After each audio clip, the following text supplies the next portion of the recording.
Welcome to the Smarter Money Life podcast hosted by Andy Mattingly. Frequent guest on local TV news, regular segment on Indy Now TV, and a leader here at Forum Credit Union. Forum's mission is to help members lead their financial dreams, and in today's podcast, we're going to cover a topic that will help you improve your financial life. Do you have a password that's easy to remember, like Hello123? Are you aware of all the devices that connect to your home Wi-Fi? Do you really think you're protected in a connected world? Hello, everyone. This is Andy Mattingly, and I'm back today to talk about how we can protect ourselves in this very connected world. And my very special guest is our security guru here at Forum, Paul Moore.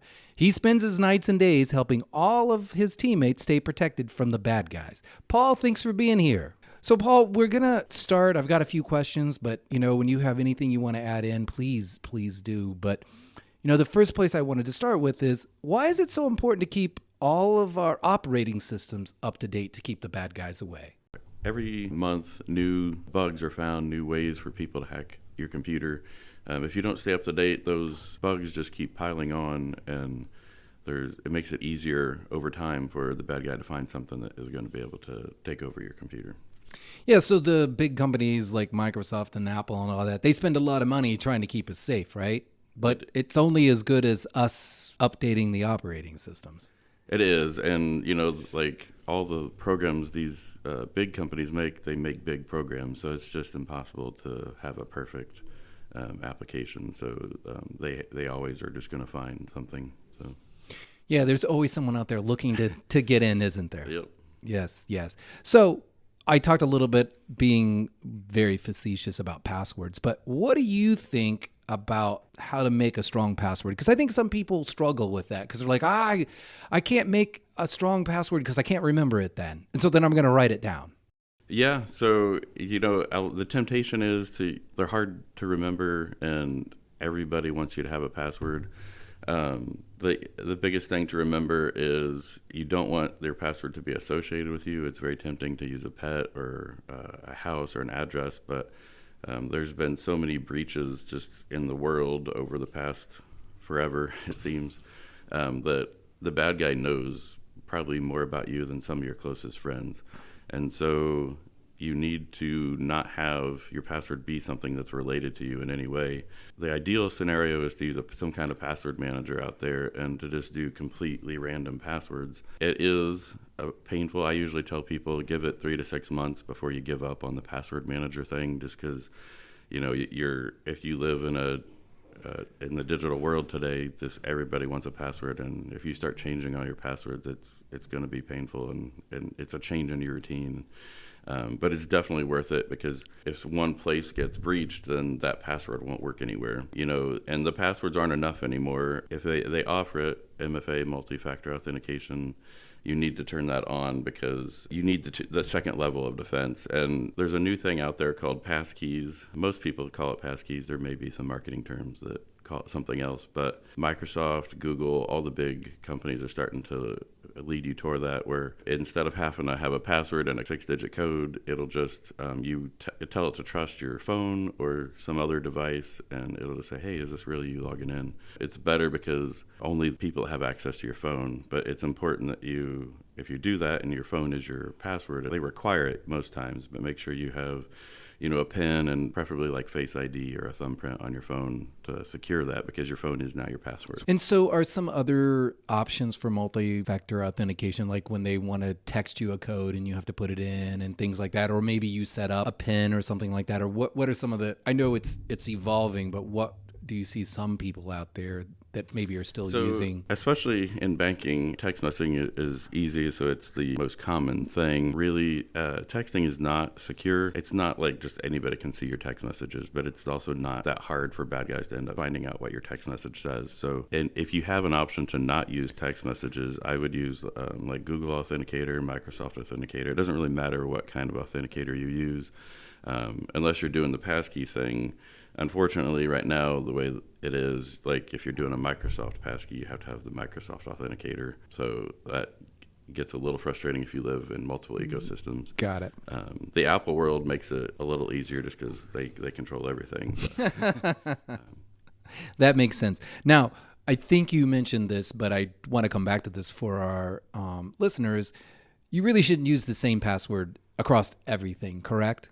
Right. Like I said, once that gets breached, now that password, anywhere you've used it, they're going to go try that password because that gets put into a list online and they can go buy it for pennies, and then they just try that password literally anywhere and everywhere. Especially if you're using your username as an email address, they're just looking for your email address as a username, and then they think they can just go right after And a vast majority of sites use email because it's unique to you. So well, and then if you need to reset your password, right? Yeah. So one thing that I've noticed with Apple and your phone, if you're going out to a site, they come up and say, use this password, and then you can save it on your phone. What are your thoughts on that, of saving passwords on your phone device as the way to remember passwords? Like, where are you on that? Those worlds are kind of colliding.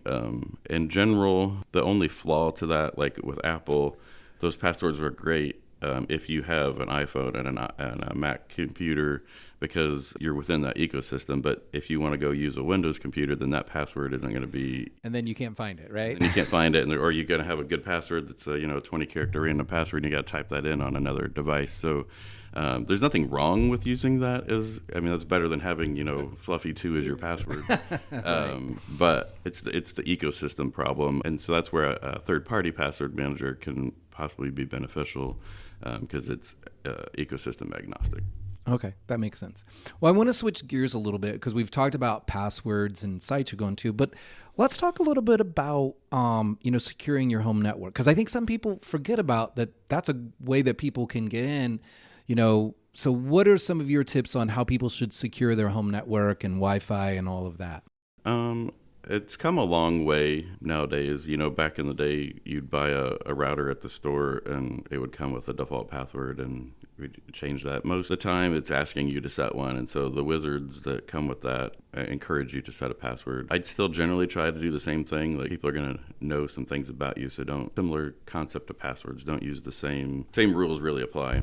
And you're not really typing that password a lot, so it should be easier to make secure. Nowadays, most people are using one of the big carriers like Spectrum or Comcast, and they're just handing you a router. I would say the most people that aren't techie like me are using just what their provider gives them, and they all have unique passwords. Sometimes they're a little weak, but at least they're unique, which is the key. Right. And they're keeping it up to date for you.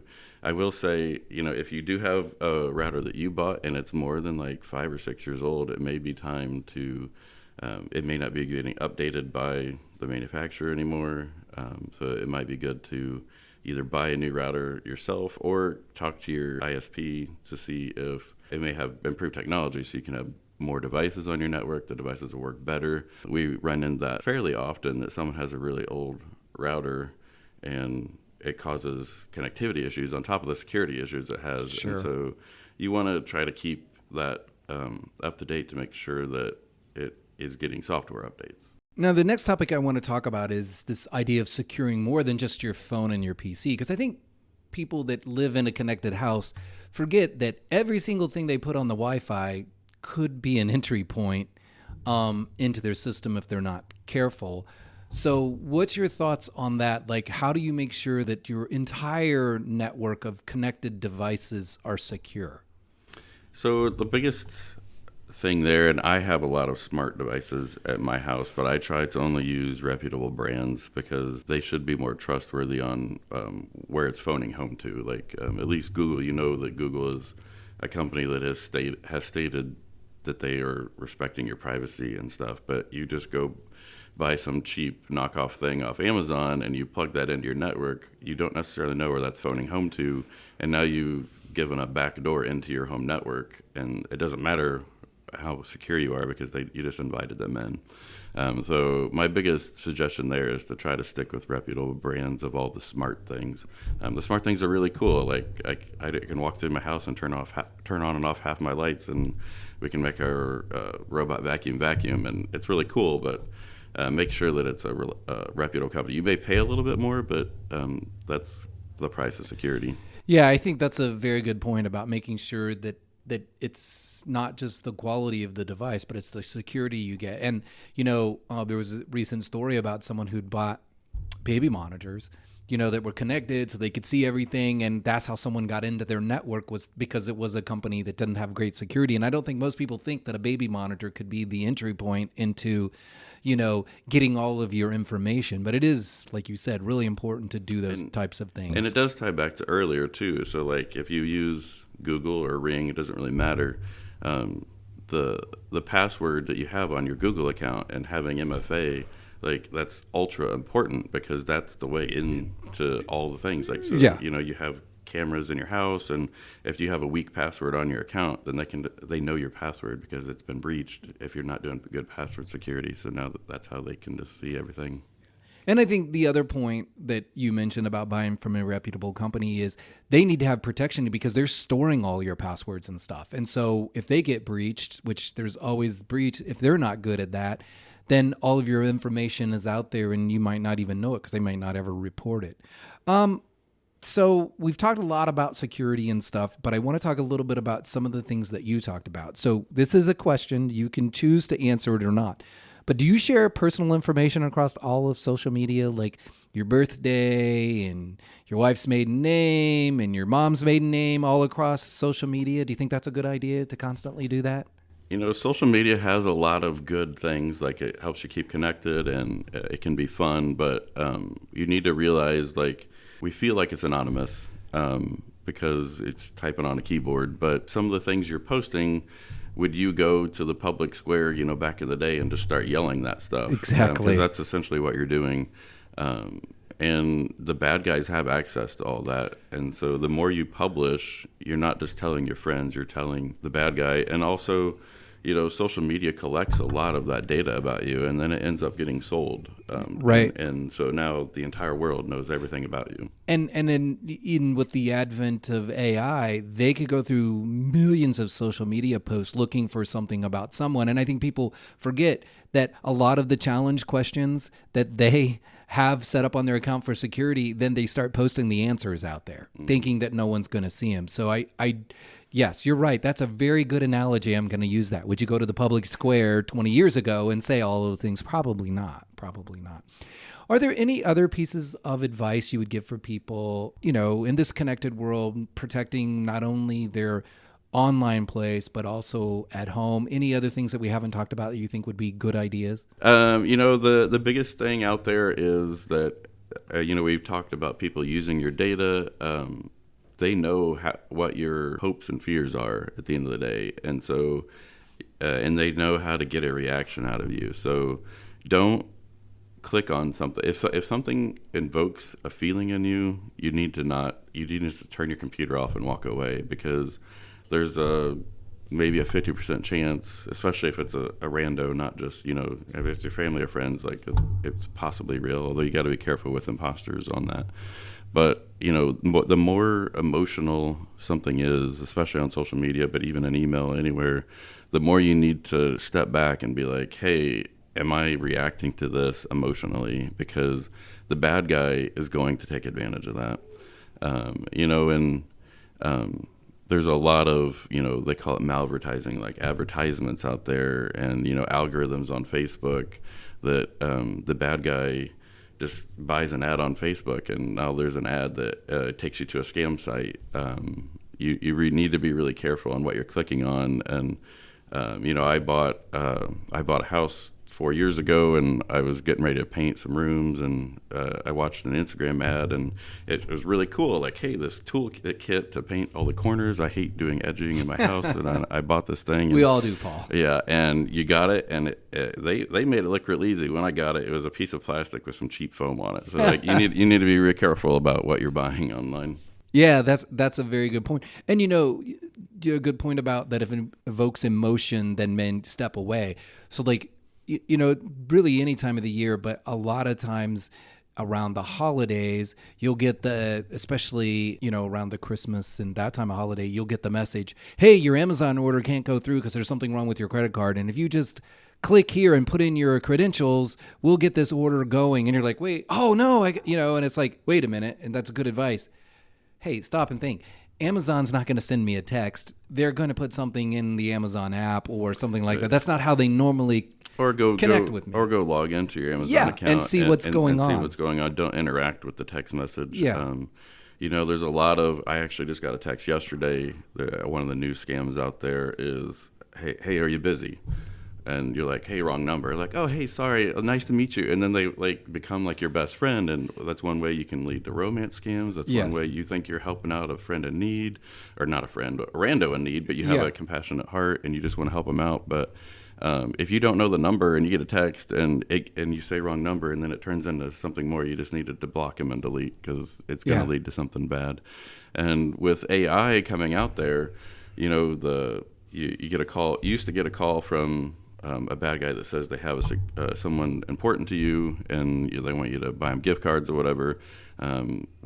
It's getting scary out there because in the near future, they're going to, they'll call your person and they'll say hello, and they'll say just 30 seconds of just nonsense essentially, and the AI will use that, and the bad guy will call you as your important person, being like, hey, I just got kidnapped, and and so obviously you care about that person, so it's not like you shouldn't freak out about that, but you need to go through another channel to make sure that really is what's happening. And I mean, hopefully in today's world it's not that common, so hopefully it's probably not happened, but I mean, you should at least check on it, but it needs to not be through that interaction that you got. Yeah, that makes sense. And, everyone, Paul does live by this. I had a problem with my VPN, and he made even me to verify that it was me go through another channel to make sure before he reset my VPN. So he does take this seriously. And that is very good advice about we get emotional and then we forget to do all of the things that we should do to kind of verify. So that's really good. That phishing impacts all kinds of things that they want to do. And you've brought up a lot of those, and with the fraud that's going on, it's just really important to do that. Any other closing thoughts as we wrap up here? No, thanks for your time. Well, Paul, we really appreciate you coming here because you've dropped a lot of great advice on us. So stay protected, follow our tips. I think you'll be a lot less frustrated in the long run. This has been another episode of the Smarter Money Life podcast powered by Forum Credit Union. Please leave your thoughts in the comments and be sure to look for our next episode wherever you get your podcast. Remember, now is a great time to make a difference in your financial life. Until next time.